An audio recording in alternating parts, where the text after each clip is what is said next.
the next lecture is going to be the highlight of this conference, because you're going to hear some totally new material regarding the infections and the whole surrounding scope of questions around that.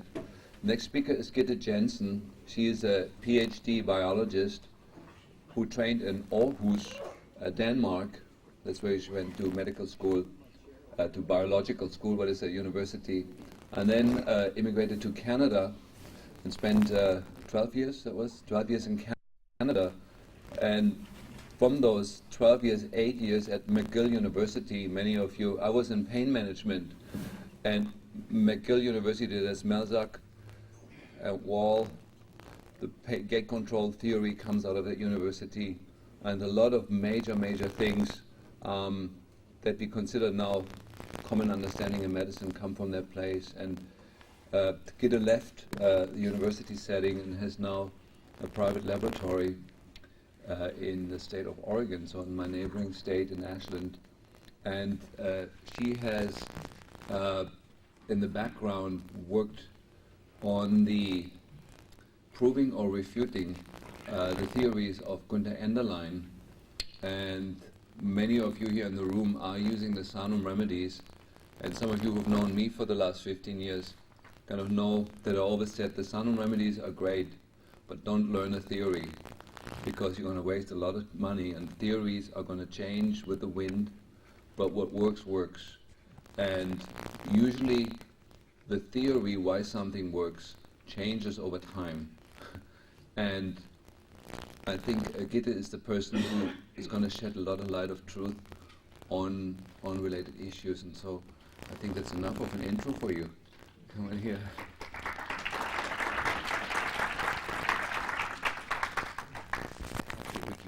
Yeah, microphone. You have no pocket. I'll hold it in my hand, I guess. Can you just clip it onto the back? It doesn't have a clip. Oh. But can I give you my pocket? No, there's no pocket. Okay. Well, are you going to stand? You have to stand by the microphone. I'm going to be running around. I can't stand standing in one place at any time. I'm one of these people you never should do a root canal on, because I'm just... then we can make a deal. You can hold the... You want to hold the microphone then, because you just look the other way, okay? Just look the other way. Back here for a moment. Okay, I'm Rick. Okay. Do I really have to have that one? I'm working. You hear me? Yes. Good. Is it working? Okay. Yeah, I need my freedom to move around. First, I want to tell you how happy I am to be here. And just the title of biological dentistry really just pleases me. Having had the choices of whether or not to go into biology or medicine, I chose biology because I really like the focus on learning about life, not learning about disease and death, even though they are connected. I admire what I'm hearing here in terms of your professional choices, and recognize it requires bravery. I'm pleased to be with the pioneers. I want to build on Dr. Nicholson's statements about the purpose of being here is seeking honesty and seeking truth in health.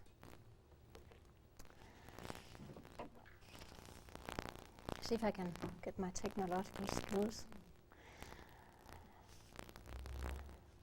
My agenda with you today is to briefly touch on the immune system. I have in most of my academic career focused entirely on the immune system in cancer and cancerous cells coming out of the immune system. So it is really my focus. And with all the talk about gut health, it took me a long time to realize that oral health is really not receiving the attention that it needs. So I will try to put a little bit of focus on that from my point of view as an immunologist. And then I'll go in and talk about bacterial translocation. And I would really like to put some focus on diagnostics and how are we doing diagnostics and how are we blinding ourselves, because I think there are a lot of questions. Also, I would really like if you will ask questions during the talk and not just wait till the end. It's more important for me that we get a talk going than whether I make it through all my slides. Okay? I will present to you some data we have on cancer and chronic illness.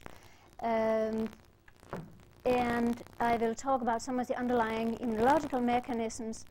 And I will also talk about data we have on the red blood cell as a hiding place for obscure microbes that are evading diagnosis.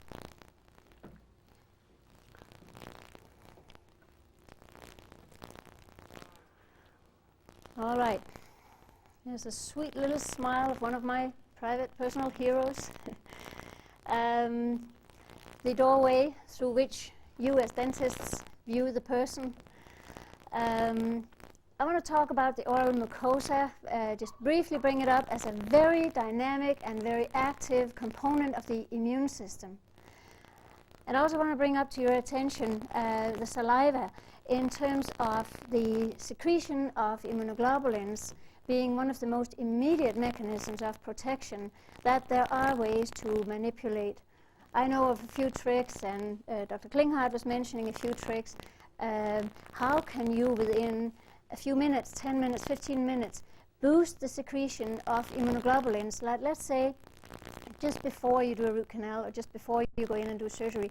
I think this is very important. It is not one strategy, it is many things we can do and build up in terms of giving more protection to the individual. I want to mention the tonsils because I don't know to what extent you are aware. If I'm repeating stuff and if I get boring, just let me know.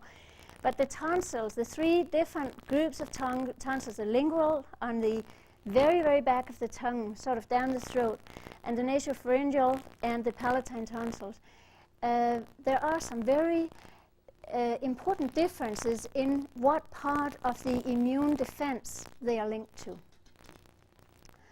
There is some very beautiful work done by an immunologist in Göteborg in Sweden, Dr. Jakinski, who has done very, very beautiful work in humans, not just trying to do immunology in rats and extend to the human mouth.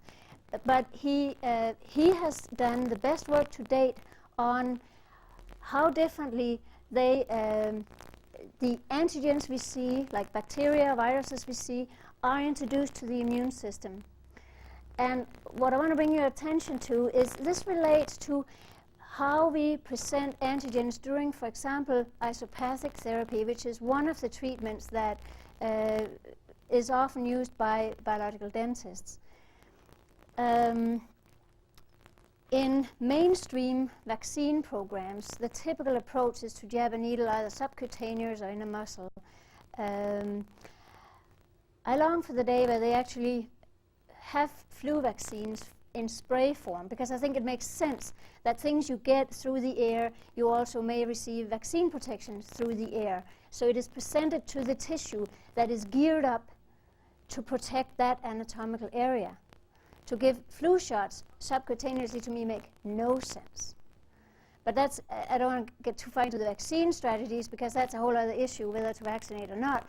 But in terms of how to present antigens to the immune system in order to get protection for very distinctly anatomical areas, the lingual tonsil on the very back of the tongue is directly linked to the whole gut system. And you get the same immune response whether you do an oral vaccination or oral presentation of antigen, or you inject it into the lingual tonsil, or you use a suppository. So this entire tube is linked. It is the same anatomical compartment of the immune system. However, the nasopharyngeal and the palatine tonsils are linked to the airways. It is linked to the protection of the lungs and the head and neck in a different way than the lingual tonsil, and if you use suppositories in the rectum, or if you use oral to introduce an antigen in the stomach. So those are two distinct groups. Question? Yeah? Have you looked at the tubal tonsil and the laryngeal tonsil? No, that hasn't been done. But the work that was done really neat in a number of human volunteers that were going in for various types of tonsillectomy, where they were receiving specific injections of harmless antigens in the tonsil a week before surgery. And at that point, even some of the volunteers agreed to having duodenal samples taken to see whether some of the activated immune cells had, during that week, created memory cells that had actually gone to where we expect to find memory cells linked to the gut system. So I see this as quite neat human work that has been done to look at this. What was the name of the researcher in Sweden? Shakinski is a tough one. He starts with a CZ. ERKINSKY. Yes? I just wanted to comment that in neural therapy, we're very aware of that whether we introduce a bacterial antigen like one of the underlying remedies, whether we inject the tonsils or the adenoids or other places in the body, that we have a totally different effect. And I think that's reflecting that very, very beautifully. I think it's ahead of the strategies in mainstream, that you can rub something in the skin, or you can present it in so many other different ways. And that for that to be used efficiently, you need to be aware of the anatomical compartments of the immune system. The other aspect we have of the mouth, the oral flora, has come to my awareness recently as something that I think is absolutely understudied. We published a review, I'm embarrassed to say, 2 years ago about probiotics in the gut, and I didn't even mention the mouth, and I'm sorry. The questions about the flora that is present in the mouth, whether they're friends or whether they're enemies, is a really, really tough one to distinguish, and I'll get into that later when I talk about bacterial species and how really we're getting into a very gray area. Oral probiotics, I think, is not being discussed enough. I just know so many people just popping probiotics in gel caps or veggie caps, and I'm sorry, but that 2 to 4 billion lactobacillus is not going to make it to the mouth cavity. I actually found a study on yogurt and oral health that really indicated that yogurt over probiotics seemed to support oral health. And I want to mention another example of that. This is my personal hero. He's not very old, and he just lost his first tooth recently. I was away, so I had this picture sent to me. I have 2 children, and my daughter has very poor oral health, and she has had a number of cavities, the first one fixed when she was only 2 years old, and this guy has none. Preparing for the talk for you, I realized that I can't get probiotics in that lady, 9 going on 17 and having her own opinions. This guy finds a really obscure pleasure in taking the veggie cap with the 2 billion lactobacillus, putting it in his mouth and letting it melt and enjoy the taste of those 2 billion lactobacillus. I don't know if that makes a difference, but I would like also, if you have feedback from your experience in practice, to bring that up in terms of various ways of supporting the oral flora. I would like to hear about it. Translocation of oral bacteria, I don't even need to mention these various routes to this group. It's hiding behind the computer. But what I do want to mention is the various ways that microbes can interfere with our biology. And one way of discussing is to talk about the intent of the microbe. We can have microbes present, or we can have them aggressively trying to disintegrate one of our organ systems or multiple organ systems. What I have drawn, see if I can get the laser pointer going. Okay. what I have drawn here is a red blood cell, because I want to get back to that as a focus for where microbes can hide in the body. And the red blood cells we have looked at in chronically ill patients have had a substantial amount of their volume occupied by microbes. And then again, the theory is that these microbes can either just be riding along passively, not having to build a rigid cell wall to withhold the stress on the environment and the circulation, but just being nicely protected. Also avoiding immune recognition by being inside a red blood cell.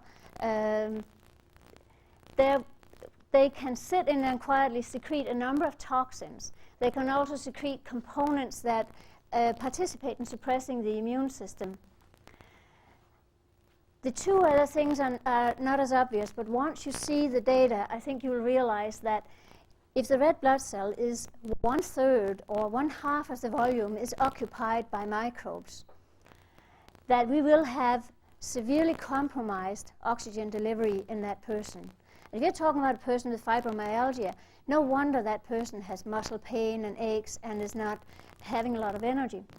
Another thing that also goes into some of the nutritional therapy in chronic illness is that when you're having microbes occupy large volume of blood cells, there can be competition for nutritional elements. Let's say the microbe is using up a lot of zinc or is using up a lot of other elements, the nutritional components or vitamins, that there are studies showing that even competition for certain amino acids within 2 to 4 hours can produce major swings, mood swings in people with severe depression. So I think this is a thing to be aware of, that we need to be aware of. My next slide is less than perfect, so I would like a little bit of light, and I would like to make a note over here on the whiteboard for reference during the rest of the talk.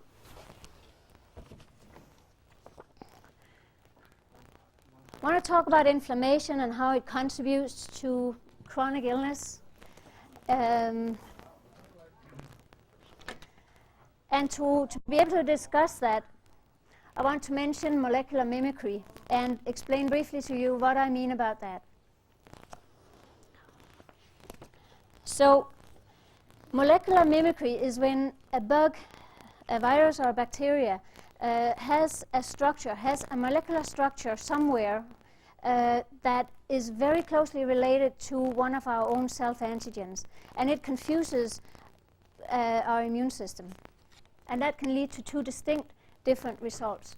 So let's imagine that we have one of our own molecules looking like this, and that we have a microbe molecule looking like this, and we have an area that is rather similar.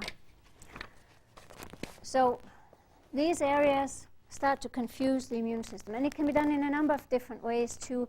If the bacterial antigen is sitting very close to a human antigen or presented at too high or too low doses, can also confuse the immune system.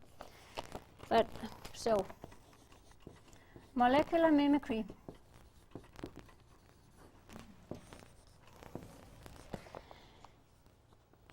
It can either hyperactivate the immune system. If the immune system decides to react to this microbe that bears this molecule, the immune system will now also be able to attack our own tissue that has that structure on it.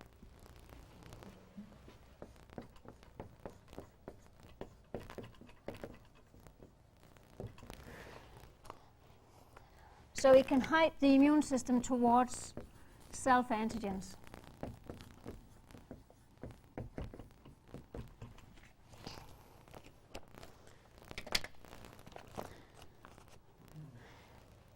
It can also do another thing. It can pacify. If the immune system decides, oh no, I can't react to this guy because this is like so close to me. If that decision is made, that whole group of immune cells that would recognize this structure are pacified. They're shut down. They can still they may not be killed and apoptosed, but they may be kept alive but told to just be completely pacified. The good news is I think we can bypass that, and I'll get back to that later.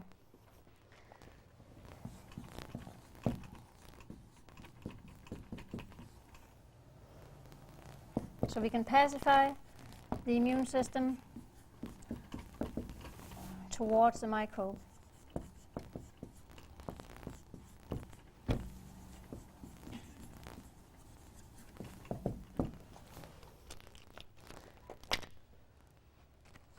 I think this is crucial in the whole discussion of chronic illnesses. I want to go on to diagnostic methods.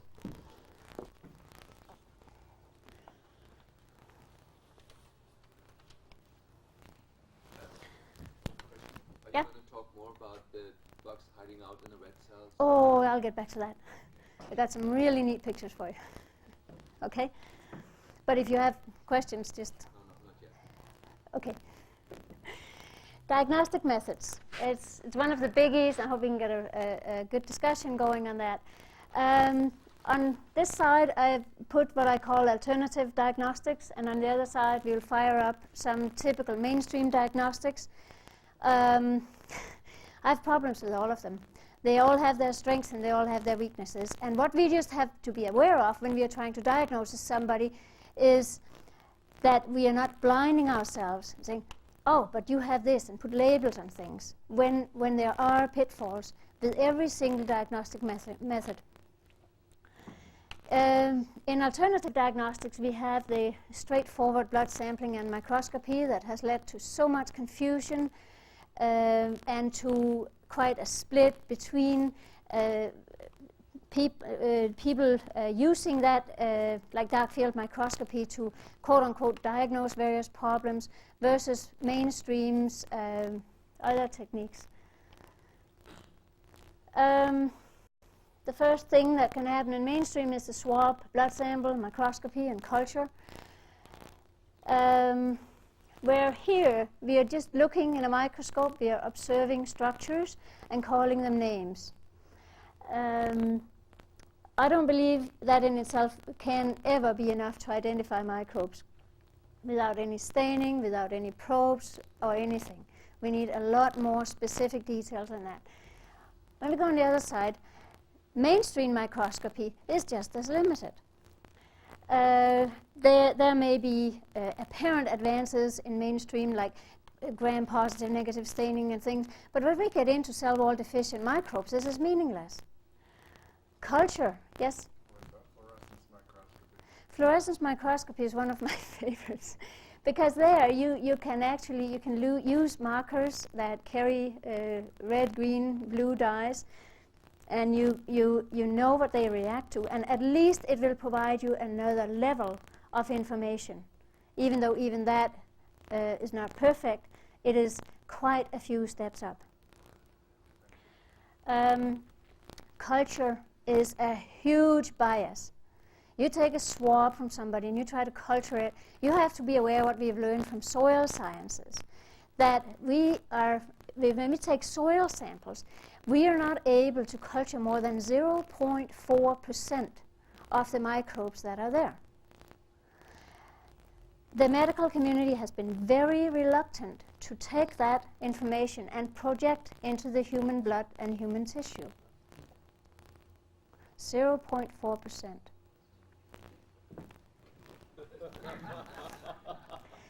Staining techniques, they are quite a few steps up. We can stain for specific probes, we can stain for gram-positive, negative, and if the case appears to be straightforward, we get another level of information. Toxins, what toxins are being produced? This needs a lot more attention, and I'll get back to that. It's maybe not as important what bug we have there as what is that bug doing to us. Immune tests, inflammatory mediators, those are, again, they're more functional. Microbe-specific serum antibodies. The one example I have to bring up should have been in both places. It's used both in alternative quote-unquote diagnostics and in more mainstream. One of them is Candida. One way that people find it handy to say, does this person have a problem with Candida? Oh, let's test for serum antibodies.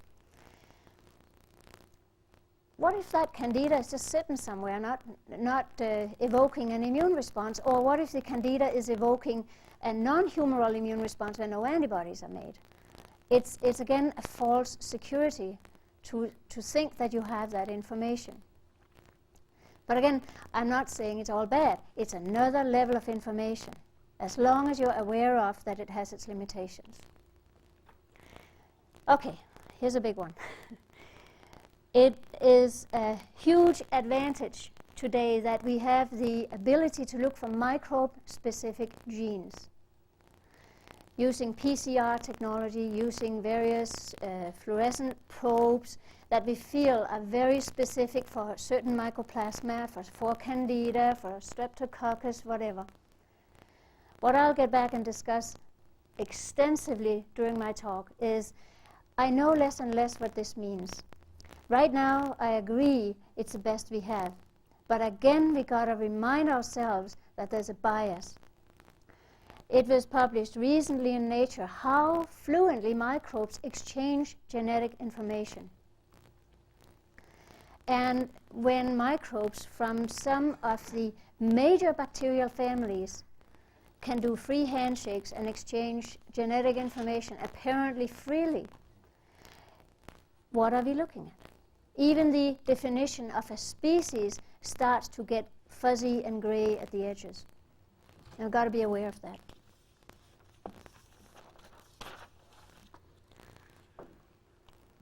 Yeah, bugs. So the question from you as a health professional is, how do you know if a corner of the patient's immune system has turned the blind eye to one of the bugs in that person's system? I want to describe energy testing a little bit, and I want to go in and talk a little bit about hiding places, even though I think Dr. Nicholson described it very, very well. One way to demonstrate that the immune system has decided to shut down to certain groups of microbes is to do energy testing. It's done a little bit like allergy testing, but there are some significant differences where the information you're getting has to do with your immunological memory, whether it is working or not. And it has been used extensively just 20 years back, before major surgery. It was known that if a person was allergic, unresponsive at the time of major surgery, they had an incredible high risk rate of going into intensive care unit with major infections and have a very poor rate of recovery. So you take a number of recall antigens like tetanus, toxoid could be one of them, measles, mumps, candida, things like that, things that we assume the person has been exposed to. And we scratch it into the skin and we wait not half an hour like with allergy testing, but we wait 24 to 48 hours to wait for memory cells to migrate into the skin and produce inflammation. It has also for quite a period of time been used for AIDS patients, for HIV positive individuals that started to get symptomatic. It has unfortunately been recommended to be discontinued, and I don't understand why. I wonder if it's because some people in the medical community start to feel that we don't want that information. We don't want the information about how immune suppressed we are all at times. The blossoming of a lot of chronic illnesses would fuzz that picture and even make the normal population get too many negative test results, and I don't think that is desired from mainstream to get that information. How do you establish that? How do I establish what? The energy situation that exists. You let's say that that I am at the peak of my health and I have an energy test. And let's say I don't just go for a little one, but I go for a full spectrum one with like 12 recall antigens to a number of bacteria, fungus, and toxins that I would probably have been exposed to in my life. I would have a list of 12 nicely small swollen dots because my memory is working, my T cells are getting out there within 24 hours, they're recognizing the antigen, and they're there. If 3 of those 12 spots are not swelling up, for example, 2 fungal and another bacteria are not swelling up. If I'm only testing for 3 fungal and 7 bacteria and a couple of toxins, that means 2 out of 3 fungal are not being recognized. That could indicate that my immune system has chosen not to recognize some really typical fungal antigens. I'm sorry, but that's not smart of my immune system. We have an easier way of thinking. We're talking about the same thing. We call it block regulation. You call it what? Block? Block regulation in a way of testing. Uh-huh. And we each should see if we could, see if that would be the same situation we're talking about. Yeah. It's about getting in there and figuring out what the immune system is doing and whether any of it and how much of it has decided to shut down. It can be transient and it can be reversed very quickly. And in other patients, it can go on and they can be allergic for prolonged periods of time. And during that time, surgery is not smart. Major intervention is not smart. So I think energy testing Major cause of blood regulation is heavy metals, solvents, uh-huh, and there's about 7 factors. makes a lot of sense. And it's not a good time to do any kind of intervention. No. So that's a typical thing for you to use in your clinical practice before you do major intervention? Or anything, that's the first thing you check for is block regulation. Okay. And how do you do that? Could you explain it in a bit more detail? Well, I can explain that better, but basically you put your hand over under your... It's a muscle testing procedure. It's a muscle testing, okay. And those of us that do that are very familiar with that. And I'm just curious, is that widely used by all of you? It's very widely used? Good. Also computerized regulation for market. Now that takes a lot of time. This takes a second too. Well, I'm preaching to the converted. In terms of hiding places, again, taking a blood sample and trying to figure out what microbes may be in there is again very, very limited. But right now it's the best we can do. I mean, we can't scan an organism well enough. We can't take samples of breast and prostate and gut epithelium and whatnot. It is just not practical. But we have to be aware of that limitation as well when we are using diagnostics and basing decisions on that. You have another question? So again, I don't mean to interrupt you again, but... No, just fire away. If you take Dr. Klinkart's lectures, he could tell you very easily how to find the hiding places. And again, in a matter of seconds. Great, The phenomenon of direct resonance. great. But we love what you're saying because it's sort of like we've been trying to get everybody to wake up to this phenomena, and it's just amazing that you... I'm just thinking, yeah, okay, so I wasted my last 5 minutes, but that's okay. No, you're just coming from this. Your side of the equation too, to kind of come off as the same conclusion. But I just think what really ticks me off is how mainstream has decided they had testing that could do this, and they've decided not to use it. And why?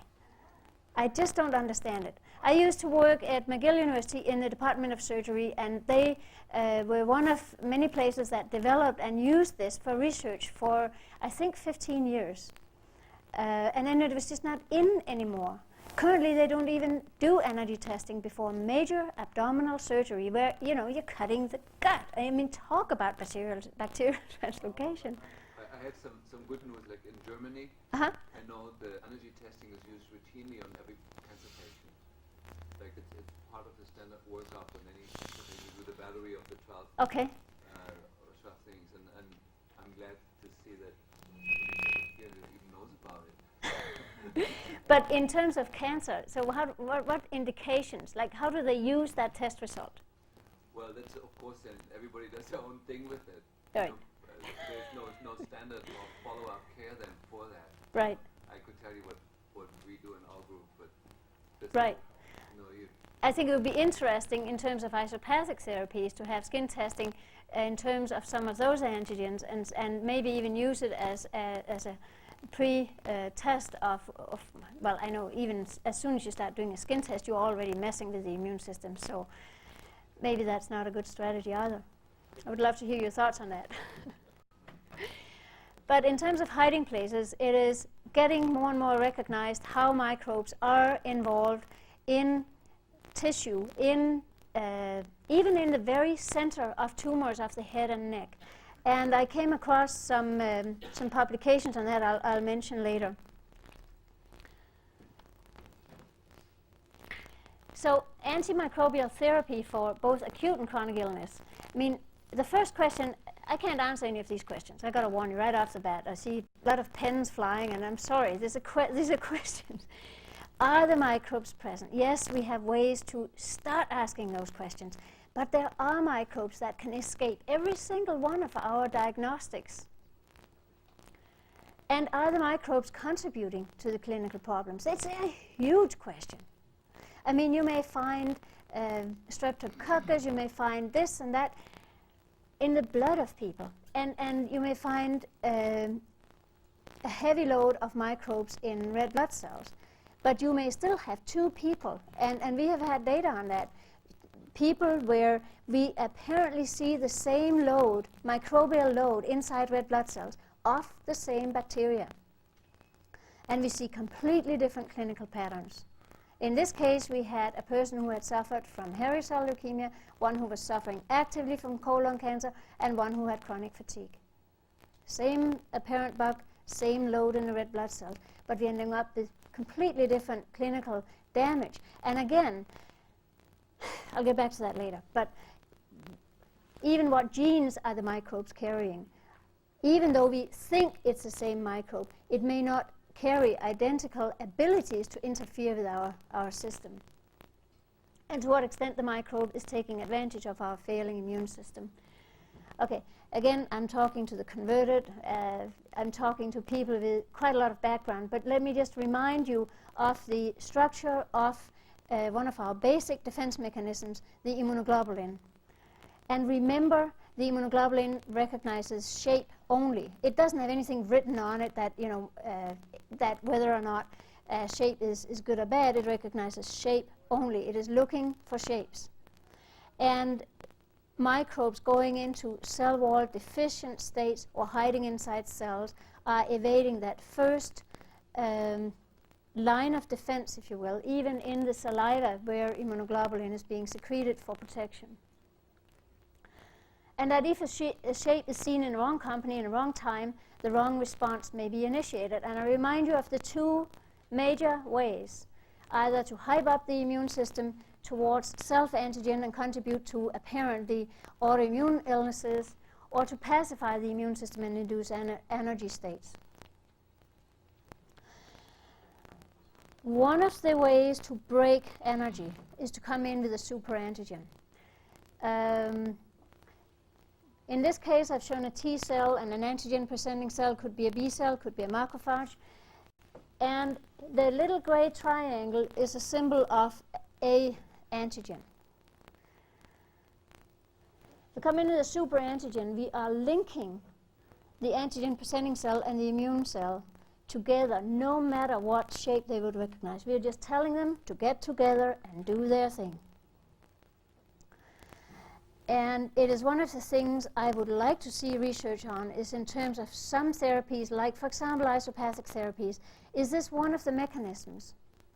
I know that there's currently research going on in Germany on at least the fungal antigens, and I look forward to seeing those data soon in terms of whether this is a mechanism.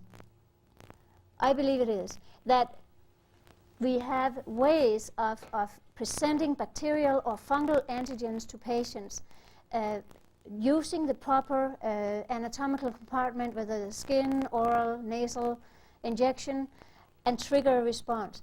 Bypass that energy state.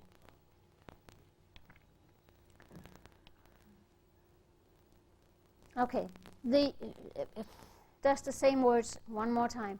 How to resurrect a pacified immune system. when we have patients with chronic illness? Well, mainstream vaccine strategies, I want to bring up cancer again. There are some recent articles in the peer-reviewed literature that talk about cancer, like breast cancer, other types of cancer, where they are giving Staphylococcus or E. coli components, completely unrelated to the tumor antigens even, to just bypass, and they're seeing an activation. They're starting to see recognition of the tumor. Now, one of the things that may play a role here is if maybe not the staph or the E. coli that they are using as a vaccine product, but very closely related antigens were part of allowing that tumor to become established, and that there is a link formed through the completely apparently irrelevant vaccine program to bypass and get a tumor-specific response going. And again, this may be important in some of the things going on with isopathic therapy. Probiotics, yeah. Okay, let's get on. I want to have time for questions, time for more discussion, okay?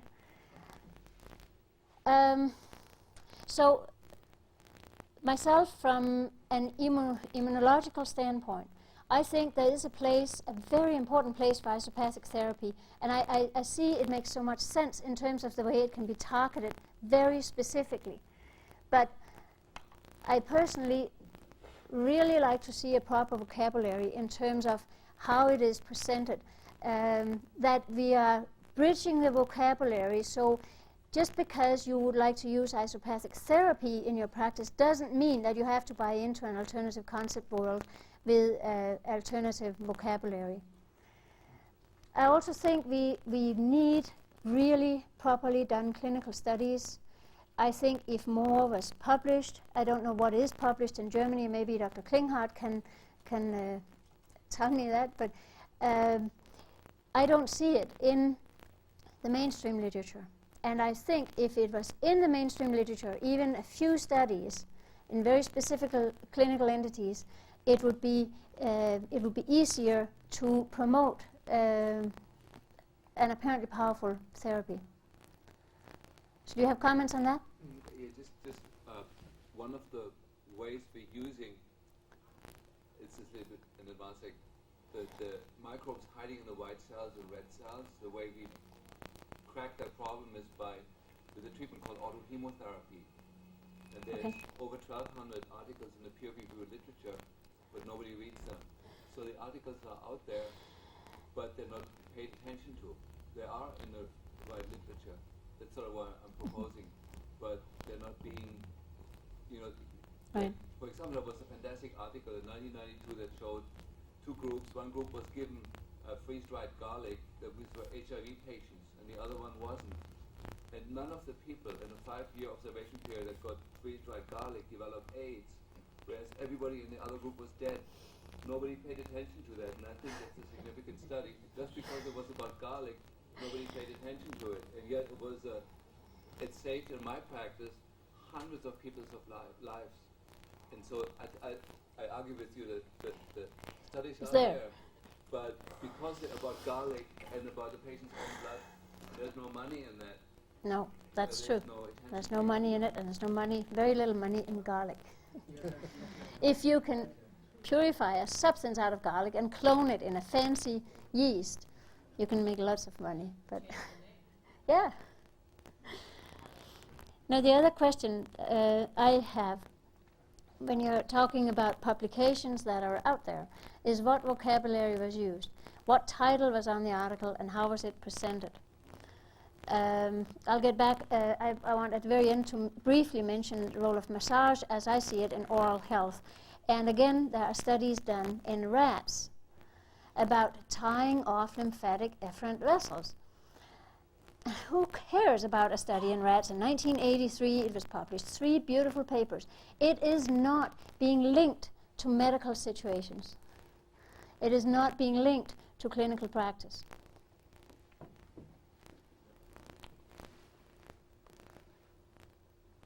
Yeah, I've said that. Let's get on. Okay, I just want to mention that I know that there is research on its way by Ronald Ullman in Germany, who is currently studying. He's 8 months, I believe, into a 2-year study on how the fungal isopathic remedies, what are the immunological mechanisms for their effect. I don't know if they are, I'm under the impression that they aren't looking at the bacterial remedies yet, but at least They're looking at the bacterial and the bacterial and the fungal. But the fungal are the data that are going to come up the soonest. the bacteria, they will have more bacterial information, and the fungus will take much longer. It's much more complicated. Okay.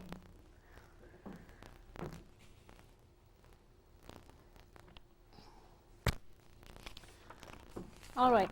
Now I'm going to get into my own work, my own introduction to microbiology as an academic cancer researcher. Studying microbes was not really in at the time. We were looking at adhesion molecules and oncogenes, and that was the fancy stuff. Now, as part of when I got my own lab and had a little bit more latitude to play around, and we got involved in nutraceutical, botanical research. And as part of one of those studies, we were giving the free use of a dark field video microscope, and we started playing around. We sought many different people for training, and we came out with more questions than answers. We used it intensively. For a full year, I had a senior technician on it for 80% of her time, just doing dark field microscopy, and we just ended up sitting and saying, what? We knew there was something there, but we didn't feel just looking at shapes under a microscope was the way to go around it. We had the chance to hire a very well-trained molecular geneticist for a while, and we did a study where we had a few patients, very selected patients coming through, and we were able to combine our initial dark field observations with actually finding ways to culture at least one microbe. These people we were looking at, these patients, may have had many microbes, but at least we were able to pull one microbe out and culture. So I'm aware of my own bias there. When we are presenting genetic information on that bug, it is only one bug, and there could have been more. So we were able to follow through with fluorescence microscopy, flow cytometry with specific antigens, culturing methods that produced different morphologies, and DNA technology. Using the DNA technology, I'll show you just, I think I have one data slide on that, but we actually were able to identify a bug that so far has not been published by anybody else in the gene bank. So again, it's just another bug. We don't have bugs in the blood, do we? Do we have bugs in the blood? It's sterile, isn't it? Right. If you just look with flow cytometry, just pass particles through a laser-guided system to look at particles. We had done that on a number of walk-around healthy people, very health-conscious people, and we get the feeling that as long as you don't have more than 0.2% of your red blood cells with bugs in them, it's, you know, even there you have, we have, as walk around healthy, we have bugs that have made it into our red blood cells. But somehow, even though they're in hiding, we are able to, maybe through a more chemical route, to keep them under control. They are not taking off. And they have a huge potential to take off. Some of the cultures we have, I'll mention later again. My senior technician had fibromyalgia, and it went undiagnosed for a couple of years when we were doing the dark field, and she was working with her own blood the whole time, as well as seeing a lot of other people come through the lab. And whenever we were using her blood as control, we got all these bugs until she eventually developed full-blown fibromyalgia, whatever, chronic fatigue. And we were able to follow her for 2 years after her formal diagnosis and follow some ups and downs. The most striking sample we had, we took a blood sample, and again, when we did that, we take the red blood cells and spin away from all the rest. We wash and wash and wash. We get rid of all the plasma, all the platelets, all the white blood cells. We just have pure red blood cells. And when we do staining, flow cytometry, fluorescence microscopy on that, we don't see a massive infiltration of bugs in most cases. Put them in culture, and at that point, when she was really sick, we came back less than 24 hours later, and in the little culture flask, with this amount of culture medium and red blood cells, there was this white film covering the surface of bugs. Removed from her body, removed from whatever serum control she was putting on that bug. That bug had a capacity to take off through the ceiling and multiply in those 24 hours. And think about the potential of that happening in a person and just exploding. I believe that may be part of what we call hospital-caused infections, or some of the stuff that happens in major surgery.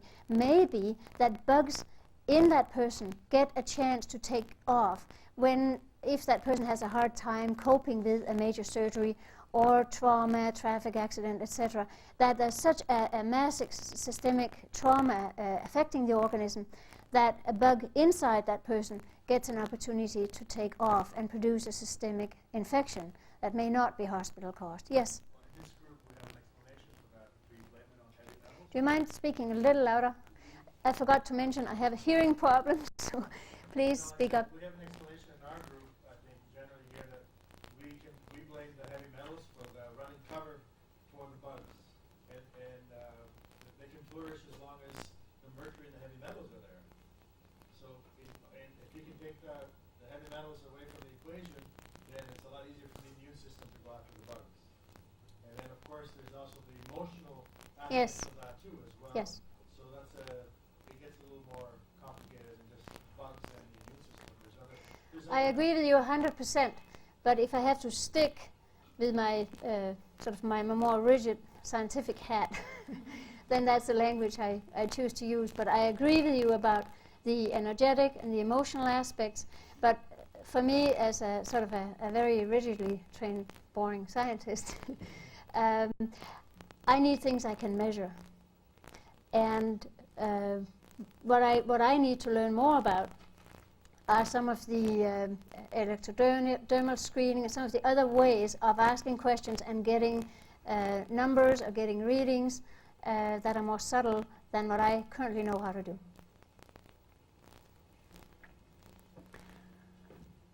So as part of the research we have done in my group, we have identified microbial forms in blood from several people that are chronically ill, where we were able to not just do one test, but follow them with a battery of tests over time. We have also identified breakdown products from blood cells that look like microbes and can carry, like if you have a red blood cell that is pumped full of microbes that have taken that as a hiding place, and that red blood cell has a very poor membrane stability and starts breaking down, you get smaller vesicles in the blood that can carry the microbe and then end up with really weird morphologies, and I think confuse the issue for the people who use dark field microscopy. So we have found an enormous overlap between some of these morphological forms. We have also we have established the test kit, but we are not ready to offer it and use it yet. We have a test kit that will look at the overall microbial load, not asking questions about the nature of the bug or the species of the bug, but just getting an overall picture.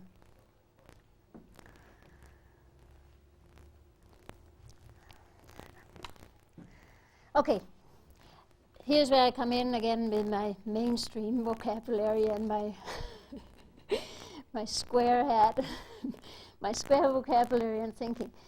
In my world as I see it, in order to define an object as a life form, I think it must have nucleic acid. It's got to have either DNA or RNA or both. And that's where I butt heads with some people in alternative diagnostics that think I'm just way too square and I'm not open enough, and proteins can be, generate bacteria. Viruses can generate bacteria, can generate fungus. And as a biologist, I have a real problem with that thinking. I agree there's more between heaven and earth than we currently know and we can currently measure. But I would like to build step by step on what I feel comfortable with. And I currently feel very comfortable saying that something needs to have nucleic acid in order to be alive. In order to identify a microbe, I think that specific staining or techniques must be involved. No matter what limitations they're under, we cannot just identify forms in a microscope. Whether or not we are looking at antibody recognition, like Candida, checking for Candida antibodies, or the presence of nucleic acid, specific DNA probes, I think that's necessary. Okay, so here's my personal balance between mainstream and alternative diagnostics. I think you all agree to that, and I don't think this is going to raise fights here. That we all agree that microbes can be cell wall deficient and can be in hiding in the tissue. So, can you say something about prions? I can. Prions, again, proteins that are affecting health and disease states of other molecules simply by what shape they take on. We are getting into more biophysics than biochemistry. And I love talking about that. Thanks for asking the question. I think biology as a whole is moving in that direction anyway. I think we are sort of exhausting the biochemistry.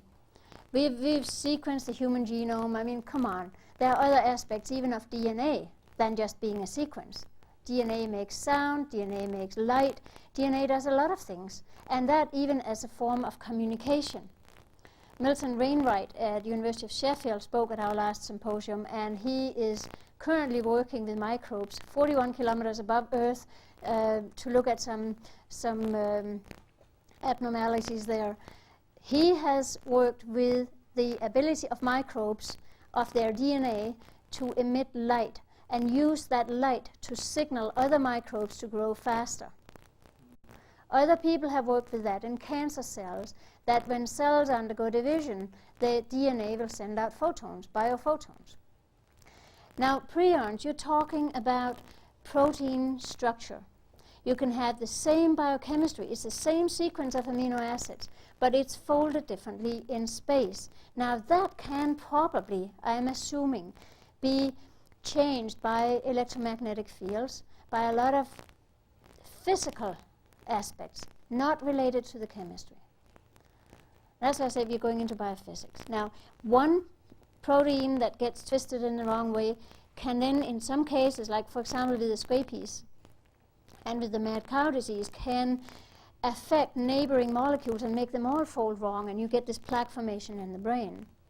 They have found out that under certain circumstances that can revert back to normal.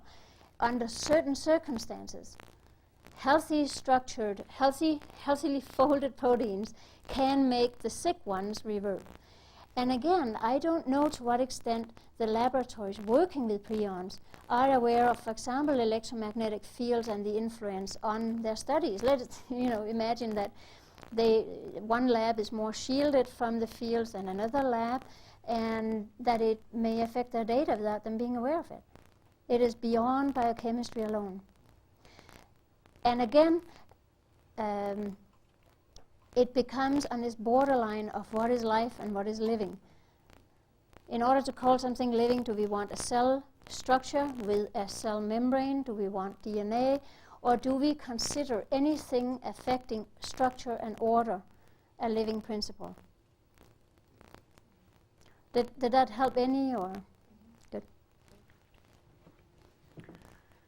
In the lab, we tried to pull the blood apart and look for hiding places based on dark field microscopy, based on just looking at the blood and feeling the debate going on between mainstream and alternative diagnostics. We pulled out white blood cells, red blood cells, platelets, and plasma, and tried to culture those. Our biggest success was really focused on the red blood cells. I am sure there's more to learn from both platelets and white blood cells. I'll touch a little bit on white blood cells. I have a little section on nanobacteria at the end of my talk. But what we decided to focus on was to do something we couldn't even discuss in the department where I was working. We were doing the early experiments at night time behind closed doors, but we were culturing red blood cells, which sounds bizarre because red blood cells don't grow. But we were trying to culture out the bugs from them. And in patients with severe chronic illness, we found that when we were just looking at the blood, we found no obvious changes in the blood morphology. So in some of these cases, even like using dark field microscopy, these would not necessarily have been looked at as severely ill people.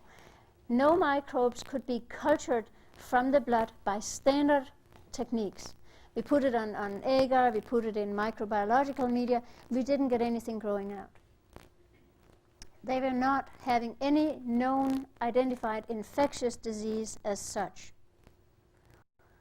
When we purified the red blood cells and we cultured the red blood cells in media mimicking the human serum, we found bacterial forms that we could identify by staining and by DNA technology.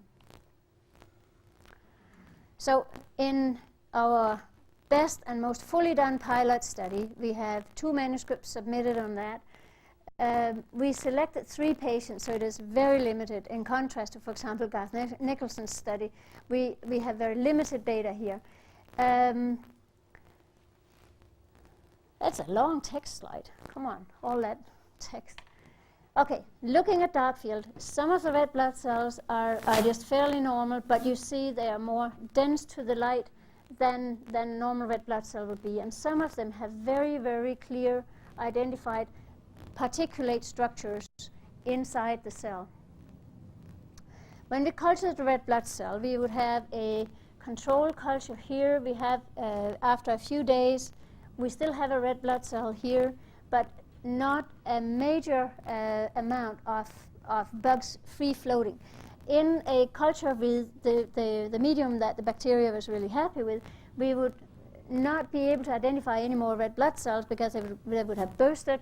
And we would have an incredible amount of free-swimming, highly motile bacteria. So the red blood cell, I insist, is a really, really great hiding place, an ideal hiding place for bacteria that can tolerate some oxygen. Not the fully anaerobic, but, you know, the ones that just like a little bit lower oxygen pressure than normal. And the more they grow inside the red blood cell, the more they're compromising the oxidation of the host and getting that lower oxygen tension that they probably prefer. They are protected from immune recognition. They get lots of nutrition from serum. They're protected from mechanical stress. And they can start economize their own energy expenditure, become cell wall deficient, and start to limit their gene expression to just focus on expressing genes that will make the most damage in the host and not express genes that, you know, that would give things that the host is currently giving. Now, these are red blood cells, 5 red blood cells from one of these patients we studied over an extended period of time. The green fluorescence we've used is a very simple stain. All it does is stain for nucleic acid. The strands inside the red blood cell, the strands extending from the surface of the red blood cell, plus there's this intense staining, is an expression of the load of microbes inside the red blood cell of that patient. We stain a healthy, normal person. We barely even see the membrane shine up with the green. This is the extent of occupancy, if you will, of microbes competing for space and oxygen delivery in that person. And this, I think, is one of the major contributions to why fibromyalgia and chronic fatigue patients, for example, can walk around with so much muscle pain, so much fatigue, and that it starts affecting the immune system directly because of the reduced oxygen delivery, and may also be one of the direct effects of using oxygen in therapy. That you give that immune system the oxygen that it needs to really get back in shape. Just another picture. I'm just amazed at how a person with so sick red blood cells is not diagnosed by mainstream as having anything. We took DNA from purified red blood cells. And we have the 3 different columns here. This is electrophoresis, where we run purified extracts of nucleic acid from the red blood cells. The WC all the way over at the end is the DNA from the human white blood cells. The H1 is healthy red blood cells, this empty column. So you see in healthy red blood cells, we don't pick up nucleic acid, we don't pick up DNA or RNA at all. In the red blood cell and in the white blood cells, we are picking up a very different band structure. In S. aureus and in E. coli, again, we see a very different band structure, characteristic for that microbe. Now, in these 3 chronically ill patients, at least with our system of measuring, which may have its biases, we may have a lot more microbes than what we are picking up, but they were all 3 having identical patterns of band structure under these conditions. And the interesting thing is, these people had very little in common. And again, we were able to pull out an identical bacteria. We had it sequenced in different ways using different probes. We couldn't pull out and do a species quote-unquote species identification unless we went to random primers and just basically trying to gear our system to detect just about anything. We pulled out a 16S ribosomal RNA that indicates this belongs to the alpha proteobacteria family. In that, what I find very interesting about that family of microbes, for as far as I know, being an immunologist and not a microbiologist, but what I have learned about those microbes, that family, is they're very common in soil and they are almost omnipresent. They are also exchanging genetic material so freely that the people working with these bacteria have stopped talking about species. They talk about clones. Like, they change so rapidly, they exchange gene segments and talents and skills, if you will, so freely that it is not in to talk about them as having distinct species. Quick question. Yeah? For the healthy cells to not have any nucleic acid there, the blank space, Yeah. do you somehow filtrate out the reticulocytes beforehand? Yeah. Okay, so we've played around with this. We have a very simple blood collection, finger blood, very small sample from which we can receive samples from chronically ill patients and do flow cytometry to try to identify particles in the blood that are carrying microbes without going into detail about what microbe, thinking that that would be a secondary step. If we can show that somebody has a major load of nucleic acid in the red blood cells, then it could be justified to really try to pinpoint, is it mycoplasma? Which type of mycoplasma? Would it be Lyme's disease? Would it be this? Would it be that? So, in tracking of the blood elements using fluorescence, we are staining for the white blood cell membrane, which allows us both to distinguish the white blood cells and any breakdown products of the white blood cells. And then we use stains for the red blood cell membrane to look at both red blood cells and breakdown products from red blood cells.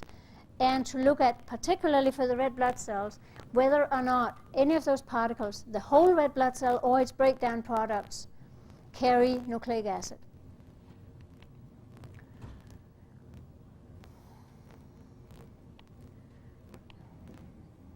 Okay. When we do the flow cytometry of live blood and just look at particles, look at particle size and cellular complexity. So this is a readout of particle size, and this is a readout of cellular complexity. Here we have the platelets plus some free bacteria. But using a platelet stain, we can identify the free bacteria from the platelets. In here we have the white blood cells and the red blood cells grouped together, but using stains for each subset, we can pull them out and specifically look at red blood cells, and some of the red blood cell breakdown products will end up in the same area, and look at their content of nucleic acid. And even in healthy, walk-around healthy donors, where fresh blood cells are processed immediately, there will be this again is reflecting the amount of red blood cells carrying nucleic acid. Red blood cell breakdown product carrying nucleic acid. And just another slide again of red blood cells showing a higher density than normal, and various. Again, I apologize for not having this as a video clip. I would have loved that. These bacteria are so mobile. Okay. Before I go on to the nanobacteria that I want to mention to you. Yeah? Could I just say something? Yeah, speak up. This is a method that we modified the autohemotherapy in the last couple of months by drawing up 2 cc's of blood and then half a cc of 50% dextrose to osmotically rupture the red cells. And then we inject that into the tonsils to get a tremendous immune activation of the entire immune system of the gut towards the microbes that are in the red cells and the white cells for this purpose. And there's been a dramatic improvement in our outcome. And we use that also like with Lyme disease, like there's the method of giving antibiotics for a few days and then checking in the urine if there is Lyme DNA present. And we've modified that by doing this blood procedure for 2 weeks, then waiting another 2 or 3 weeks, and then drawing the blood. And then we really see in the ELISA, the conventional ELISA test, we see a positive test for Lyme disease and other microbes that we could never detect before by just exposing the immune system to the lysed blood in this way. So just for the old timers here, so that there's a simple way of modifying autohemotherapy rather than taking the whole blood and putting it back in the buttock. It seems to be that enzymatically the bugs self-digest before the immune system recognizes it, and by osmotically rupturing it, we're exposing the bugs to the immune system before they enzymatically lyse and get a dramatic immune response that way. Do you think they lyse, or do you think that they just change form and become unrecognized? Well, it seems to be that the immune system is, after this procedure, recognizing the bugs. It's responding. People get fevers, they get chills, they get... And may I ask why you use a tonsil? Why do you re-inject it in the tonsil? Well, it's sort of been my hobby for... Oh. I have a paper on the tonsil. And I thought knitting was boring. I have a paper on the tonsils in here, so you know what we think about the tonsils. It's similar to what you said. No, because the immune system of the gut is a major portion of the immune system, and that was our feeling that by injecting in the tonsils, we get the whole cooperation of the immune system in the gut, rather than when we put it in the buttock, which is the conventional thing. We get a little bit of connective tissue immune system response, which is very big, but in the tonsils, it's huge.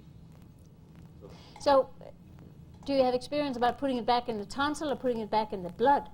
Putting it back in the tonsils. Yeah. The blood into the tonsils. What's Yeah. the percentage, Dietrich, on that 2 cc's of blood to what, half, you said half a cc? Half a cc of dextrose, and then you have to add in a few cc's of saline afterwards too, so you don't get a sclerosis of the tonsil. Okay, and I hope they don't go to another medical doctor for a second opinion and say, oh, you've swollen tonsils. So does UV light does the same thing in terms of of breaking down the red blood cells? I know people who take out blood and irradiate it with UV light and put it back in, or would you consider that an entirely different strategy? Well, the idea behind it is different. Okay. And we consider that not, I mean, I personally consider it not safe because of the DNA damage. Yes. We don't like the UV light therapy. Right. All right.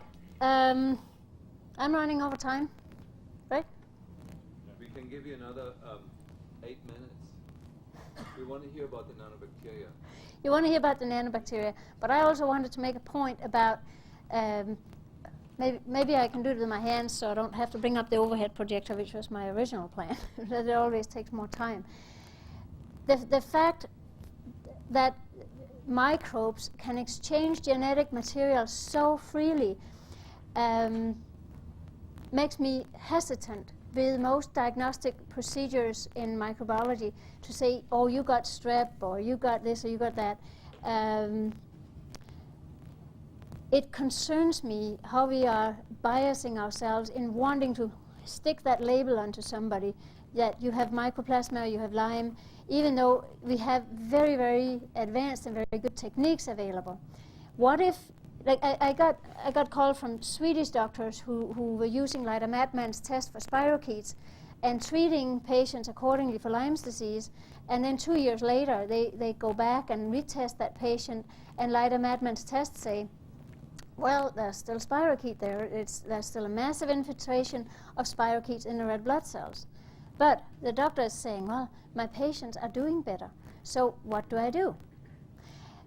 It is to the extent where you think, can you have, and I don't have the answer, can you have spirochetes present, can you have mycoplasma present, but they can have lost genes that were producing the damaging toxins or the molecules that were interfering with the immune system?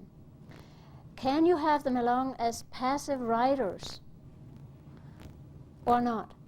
Or can you have a stronger patient? Or can you have a stronger patient? But still, if your patient was truly stronger, they would be combating the infection or the microbial presence, or would they? You see, if we get such a massive infiltration of red blood cells, it makes me think of what is going on in the bone marrow. It makes me think of whether we have even stem cells or very early precursors for red blood cells carrying the infection, carrying the microbe, and spreading it that way throughout its progeny. Possibly you've changed the genetic pathogenicity of the microbe. Yes. That's what I'm trying to say, and you said it beautifully. It's in terms of pathogenicity. When is it pathogenic? And if we diagnose and put a label on a patient and said, no matter what, we're going to get this titer down. But maybe it's not that you're getting the titer down. Maybe you're both getting rid of the elements in the microbe that is disease-causing, as well as producing a stronger patient. So as you're all using various types of diagnostics for various things, please keep that in mind. Okay, and then the last little bit about the nanos. All I really want to say with this last bit of nanobacteria is because it is important for oral health, because they can grow on teeth. They can use teeth as a substrate. That's why they're important in this context. The other aspect that's so interesting with this type of microbes is because they are so small and so elastic, if you will, that they can pass through the traditional, even viral filters of 0.2 microns. So they're extremely small, filterable. Some forms or states of the microbes can have extremely thick shells, contributing to kidney stones. You may all have seen those papers out. The nanos tolerate extreme conditions, heat, cold, and even space conditions. Here's a picture from Kejandra's and Siftsioglu's paper in '98 in PNAS, which is the one that led to a lot of debate for these poor researchers who, in my opinion, have done excellent work and are really getting flack for it. Here are scanning electron micrographs done in collaboration with Dr. Vali at McGill University that I have a picture of later, who collaborated with these Finnish researchers on the nanobacteria. Dr. Vali was also working at the time with NASA on identifying very, very primordial nanobacteria on meteorites. Again, on the transmission electrograph, you can see hints of the bacterial body inside its shell. Nanobacteria and chronic illness, it has been indicated in kidney stone formation, in microcalcification in tumors. They can go intracellular, and Dr. Gitte Jensen has preliminary data indicating that if you have more than 30 nanobacteria in a white blood cell, it starts to be mutagenic. And again, they can grow on healthy teeth. So this is on their website. Currently I downloaded just to put some real people in front of you instead of microscope pictures. Dr. Sefcioglu in white and Dr. Gitte Jensen in yellow. I don't know if you're aware of the amount of trouble that has hit this research team due to the identification of nanobacteria in association with kidney stones, cancer, chronic illness, and oral health. They have been accused of falsifying data, of they've been threatened to be expelled from their university at a time where the FDA was offering them a firm 2-year contract to come and work on vaccine problems. So again, making a revolutionary discovery and ending up just getting flack for it. These are some of the pictures. USA. Sorry? Welcome to the USA. That's right. So the nanobacteria can adhere to mammalian cells. Here is a control cell, and here's another cell with the white elements are nanobacteria adhering to the membrane. What I really want to bring to your attention is nanobacteria culturing in regular medium and nanobacteria cultured in the presence of antibiotics. These bacteria respond to antibiotic treatment, and that has been done with a number of antibiotics, by forming extremely thick calcium shells. So the little bar is about one micrometer, and it is not that different scale on the two pictures, but the denseness and the thickness of these particles is incredible. Protection mechanism? Yes, it's a protection mechanism. One of the reasons is that they also divide very slowly. They have to dissolve enzymatically their calcium shell between each cell division. Anyway, here's Dr. Vali, who was working with NASA on the nanobacteria discovered in the meteorite from Mars, which bear a number of similarities to the nanos discovered in kidney stones and in the mouth. They have also been discovered, a little bit different structure, but seemingly related in size and abilities on Australian sandstones. The reason her web page is on is the web page said, you may use this picture if you refer to its source. So since I really wanted to show you this lovely picture, I think it is incredible illustration of the potential of living forms and their abilities to survive in extremely harsh environments and antibiotic treatment, heat, cold, whatnot. That life as a force keep on trying to push the limits and push for survival, at least of its own genetic elements. So if we, in conclusion, can redefine the microbial presence, that invading microbial particles can have any size, shape, and capacity for extreme environment. Keep that in mind. The reason I put this picture up of this forest fire, you may have seen the picture in a number of other connections. There are a couple of elk standing in the river, and the forest fire is just crashing around them. I think that's how a lot of clients and patients are currently standing in the water, just sort of waiting for the debate to finish around them in terms of therapeutic options, in terms of strategies of boosting the immune system and what is right or wrong. And that is not to forget that it's because of those patients that we're here to try to get the best answers. Okay, just another quick comment. I know we're running over time. This is my mom. Those are my kids. My mom was working in Africa, and she had to have a root canal done. And she was very picky about where she had it done. She went to one of the clinics that had recently educated dentists from Scandinavian dental colleges and had her root canal done. The dentist that did her was not aware of the special conditions you had to take in the tropical countries. She was not aware of the fact that it was routine to give a week antibiotics treatment after root canal in the tropical climate. My mom came down with breast cancer within half a year. She got an infection in the root canal that raged so quickly that it almost strangled her before she could reach medical attention. And within half a year, she was diagnosed with breast cancer. Now, I am very interested in breast cancer as a disease and the microbial elements. And if you have information, I would like to talk to you afterwards. I am aware of some people doing research with various molar, root canals, and cancer. So that's why the picture is there.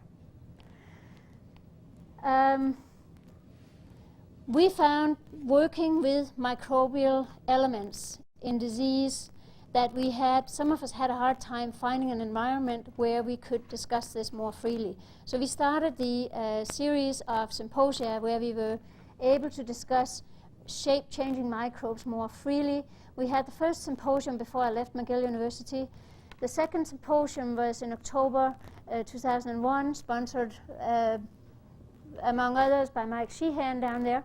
And we are in the final stages of getting the proceedings book together. The summary article from this meeting will be on the web probably within a week or so. And the third symposium is in preparation.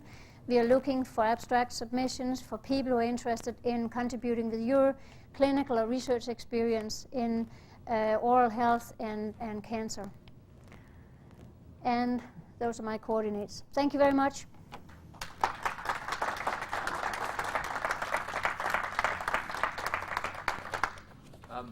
Could I just ask one question, Representative? What are the services at your lab that you're offering that we could use? What kind of things? We are currently doing immune testing. We are mostly doing specific contract research at the moment. We are not set up as a diagnostic lab. If you have products, projects, technologies that you want examined in various ways, those are the things we're doing. We have been working on blood morphology. We've been working on microbes in the various blood cells. We are working more traditional immune studies with botanicals at the moment, and we are also working with the physiological blind spot and mental acuity after certain botanicals. We do a wide range of studies.